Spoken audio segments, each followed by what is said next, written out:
CPIM party കോൺഗ്രസിന് മധുരയിൽ കൊടിയേറി.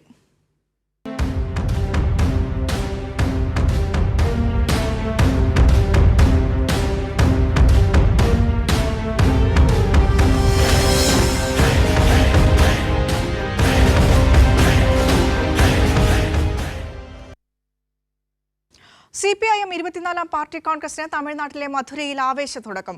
മുതിർന്ന നേതാവ് ഭീമൻ ബസു പതാക ഉയർത്തിയതോടെയാണ് 5 ദിവസം നീണ്ടുനിൽക്കുന്ന പാർട്ടി കോൺഗ്രസിന് തുടക്കമായത്.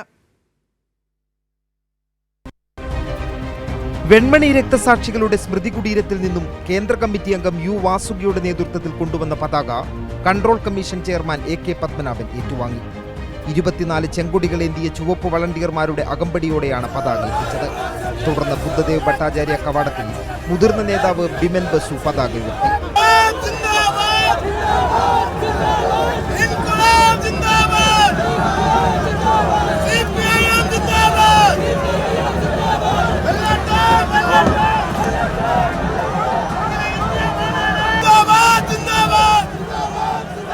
തുടർന്ന് രക്തസാക്ഷി സ്തൂപത്തിൽ പ്രതിനിധികൾ പുഷ്പാർച്ചന നടത്തി.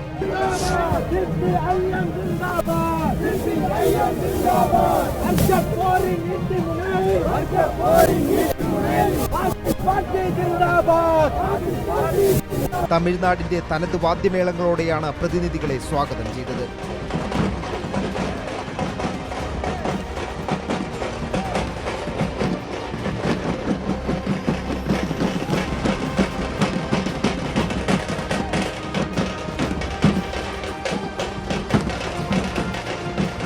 വീരപോരാളികളുടെ ഓർമ്മകളിരമ്പുന്ന ചെമ്പട്ടണിഞ്ഞ മധുരയിൽ മറ്റൊരു ചരിത്രമാണ് കുറിക്കുന്നത്. പാർട്ടി കോൺഗ്രസ് നഗരിയിൽ നിന്നും ടീം കൈരളിക്കൊപ്പം M. സന്തോഷ്.